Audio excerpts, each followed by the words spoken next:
Ismail ini nanti lakunya seperti kuda liar, bikin onar sana sini. Nah, itu Ismail. Ishak, Abraham ada di surga, Ishak ada di surga, tapi Ismail kagak ada di surga. Assalamualaikum warahmatullahi wabarakatuh. Ketemu lagi dengan saya di Pretno, masih dalam kajian lintas agama. Semoga Anda sehat, kita semua sehat, kita semua dalam lindungan Allah Subhanahu wa taala.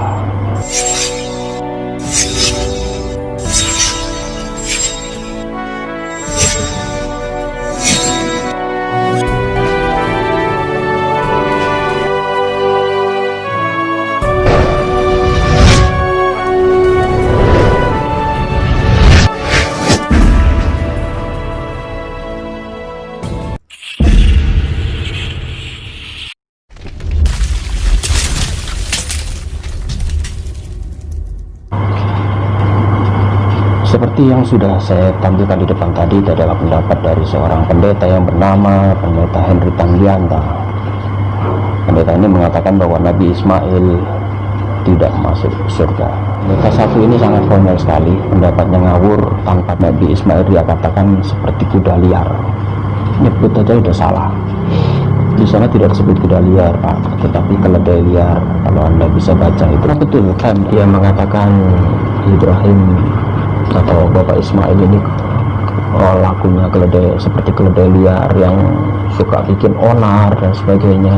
Justru nanti keturunan Ishak yang akan bermusuhan, seperti Anda lihat bahwa nantinya Ishak ini mempunyai dua orang anak kembar yang bernama Yakub dan Esau.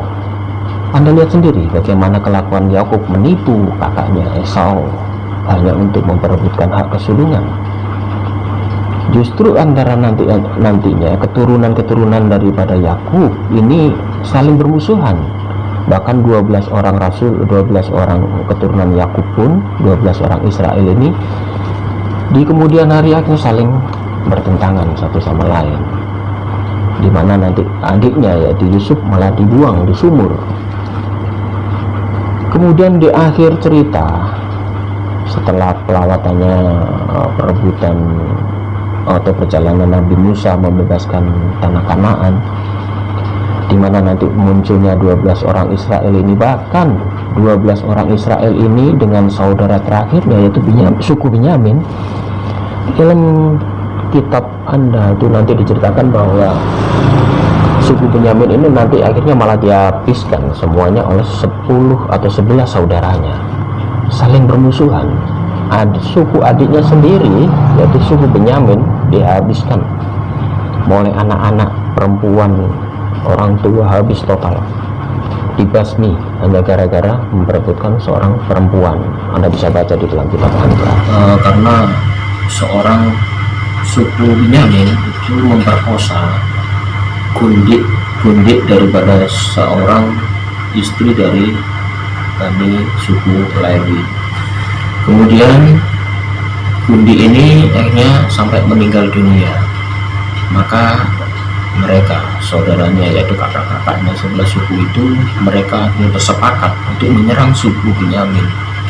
Akhirnya suku Benyamin ini dimusnahkan total, semuanya, baik itu ternak, anak-anak, orang tua, wanita, semua dibunuh. Bahkan di dalam kisah selanjutnya pasal 21 di sana akhirnya orang-orang pelarian tentara yang masih selamat itu tidak bisa menikahi sukunya sendiri karena wanitanya udah habis. Dan 11 orang suku yang lain itu sudah bersumpah bahwa mereka tidak akan memberikan seorang gadis satupun kepada laki-laki dari suku Benyamin. Mereka sangat keji sekali. Di sana diceritakan orang-orang itu memukul mereka dengan mata pedang, baik manusia, baik hewan, dan segala sesuatu yang terdapat di sana, juga segala kota yang terdapat di sana mereka musnahkan dengan api, dibakar habis. Siapa sebetulnya yang berkelakuan seperti dari Ismail atau dari Bani Israel? Banyak kisah-kisah Anda bisa baca di dalam sejarah Israel bahwa bahkan di dalam perjalanan Nabi Musa setelah mau pulang atau keluar dari Mesir, di dalam perjalanannya itu Bani Israel ini selalu menyerang kerajaan-kerajaan yang dilewatinya. Anda bisa baca di dalam kisahnya di dalam kitab Perjanjian Lama. Hampir terjadi puluhan perang itu waktu itu perjalanan sekeluarnya Nabi Musa dari Mesir, dan kota-kota itu akhirnya diduduki sampai akhirnya tujuan utamanya adalah merebut tanah Kanaan. Tapi sebelum merebut tanah Kanaan pun, sepanjang yang dia lewati, tanah-tanah dari raja-raja yang dia lewati itu mereka serang dan mereka kuasai. Jadi siapa sebetulnya di sini yang berlaku seperti keledai liar?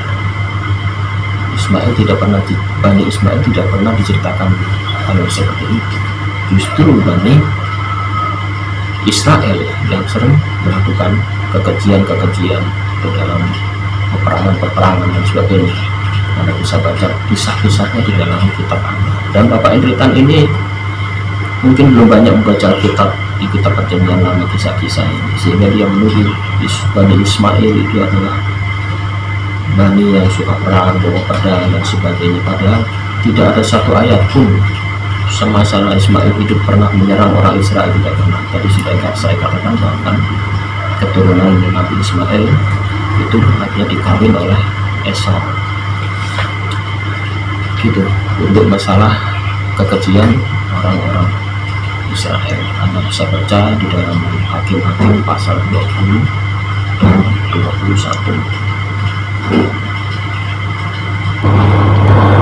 Jadi tidak benar sama sekali di dalam perjalanan kisah Nabi Ismail memusuhi kakaknya atau memusuhi Nabi Ismail memusuhi adiknya, keturunan daripada Israel, tidak pernah. Bahkan di perjalanannya nanti itu adalah salah satu anak daripada Ismail itu akan dinikahi oleh Esau. Jadi anaknya Nabi Ismail itu yang bernama Mahalat, itu seorang wanita, itu nantinya dijadikan istri oleh Esau. Esau Anda ketahui sendiri bahwa Esau adalah masih keturunan daripada Ishak. Jadi nantinya antara Ishak dan Ismail ini anak-anaknya malah saling melakukan pernikahan. Berarti hubungan mereka baik-baik saja, tidak pernah bermusuhan. Jadi klaim Anda bahwa Ismail memusuhi atau memerangi saudaranya itu adalah sangat salah. Kemudian kalau kita lihat sejarahnya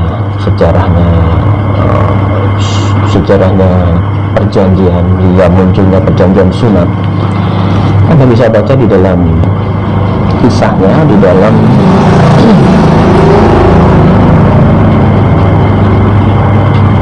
kitab Kejadian.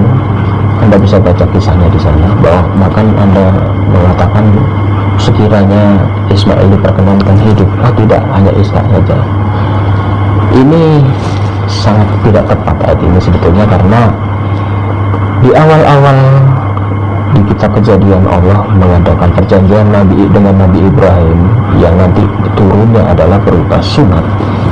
Orang pertama kali yang disunat adalah Ismail, bukan Ishak, karena Ishak belum lahir waktu itu. Orang pertama kali yang menerima perjanjian adalah Ismail, bukan Ishak. Justru saya curiga ayat itu adalah ditambahkan kemudian, karena munculnya ayat itu di mana dikatakan bahwa nanti keturunanmu adalah Ishak dan sebagainya. Waktu itu Ishak belum lahir, karena kisahnya masih dirunut waktu kejadian. Nabi Ismail menerima perjanjian berupa sunat dengan Allah. Anda bisa baca kisahnya di dalam kitab Kejadian tersebut. Ismail ini adalah orang yang sangat istimewa, karena Ismail ini pemberian namanya pun itu adalah langsung dari malaikat yang menemui Ibu Hajar. Nabi Ismail pemberian namanya saja itu adalah dari Tuhan. Mana mungkin Nabi Ismail ini tidak berbakti pada Tuhan, karena sejak kelahirannya sampai dewasa pun ini masih dijaga oleh Tuhan. Anda bisa baca di dalam kitab Anda. Bahkan di dalam kitab Kejadian pasal 17 ayat 20, di sana Tuhan masih menjanjikan suatu hak yang sangat istimewa kepada Ismail. Apa itu? Di sana dikatakan tentang Ismail, aku telah mendengarkan permintaanmu, ia akan kuberkati, kubuat beranak cucu dan sangat banyak, ia akan memperanakan 12 raja, dan aku akan membuatnya menjadi bangsa yang sangat besar. Kejadian pasal 17 ayat 20. Tuhan Allah atau Tuhan Allah memberkati Ismail dengan sangat luar biasa. Kalau Bani Israel mempunyai 12 suku, demikian juga dengan Bani Ismail. Bani Ismail juga memperanakan 12 raja, karena nantinya Ismail ini mempunyai 12 orang anak.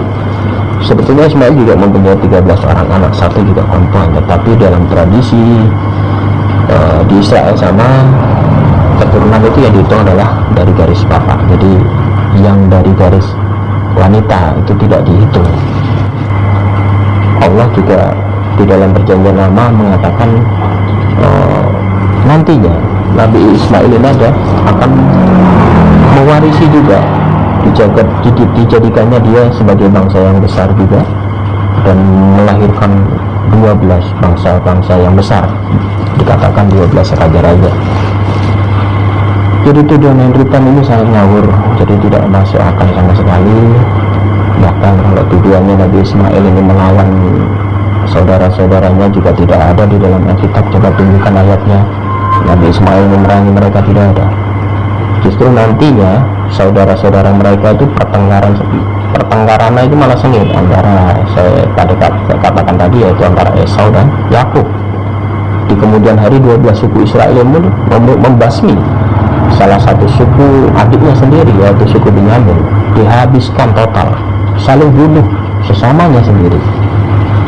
Tidak pernah ada cerita dari Bani Ismail menyerang mereka, tidak ada. Nah, kalau sekarang ada masalah di Timur Tengah sana, masalah peperangan dan sebagainya, masalah politik, itu jauh daripada gambaran sebagai gambaran keseluruhan itu adalah orang-orang Ismail seperti itu. Karena dia kan menuduhnya langsung Ismail tidak masuk surga karena Ismail menyembah Tuhan yang di luar yang disembah oleh Nabi Ibrahim. Nabi Ismail lakunya seperti kuda liar, dia bilang, padahal itu salah. Di dalam Alkitab tidak disebut kuda liar, ya pada keledai liar. Dan tidak pernah ada cerita Nabi Ismail menyerang atau memusuhi saudara-saudaranya. Bahkan di akhir hayatnya Nabi Ibrahim juga dimakamkan oleh dua putranya ini, yaitu Ismail dan Ishak. Mereka sangat rukun. Jadi anggapan bahwa Nabi Ismail bukan orang yang kudus, bukan orang yang benar, itu tuduhan ngawur dari seorang pendeta Henritan. Terima kasih, demikian kajian dari saya. Jangan lupa subscribe, bunyikan belnya, karena ke depan saya akan melakukan kajian-kajian lebih seru lainnya. Dan juga jaga kesehatan, jaga keadaan dari pendangkalan akidah, jaga dan awasi keluarga kita dari pemurtadan. Yang masih belum masuk Islam, saya doakan Anda mendapatkan hidayah, terima Islam. Yang sudah menjadi mu'alaf, pertahankan iman Anda, apapun godaannya harus pertahankan. Dan saya doakan Anda semua sehat, jauh dari wabah penyakit yang saat ini masih ada di Indonesia. Jaga diri Anda dan keluarga, sehat selalu. Tuhan memberkati Anda. Allah SWT meridhai semua langkah saudara. Semoga Anda semua mendapatkan hidayah, dan semoga ini menjadi berkat atas kajian ini, membawa manfaat bagi Anda semua. Terima kasih. Wassalamualaikum